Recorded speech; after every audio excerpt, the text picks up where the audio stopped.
Mga kababayan nating magsasaka, hindi alintana ang matinding sikat ng araw habang ibinibilad ang kanilang mga inaning palay dito sa bayan ng Bustos, Bulacan. Ayon kay Elmer, may-ari ng palay, bagamat matindi ang init ng araw, ginagawa nila ito para masiguro na maibenta sa mas magandang presyo ang kanilang inaning palay.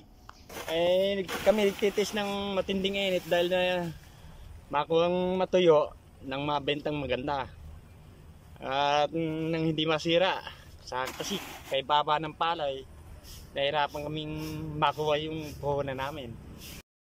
Sa ngayon, kaunti na at patapos na ang pag-aani ng palay sa Bulacan at kanila namang pinaghahandaan ay ang pagpapatubig sa mga bukirin para sa muling pagtatanim ng palay na inaasahang muling aanihin sa buwan ng Agosto hanggang sa buwan ng Setyembre.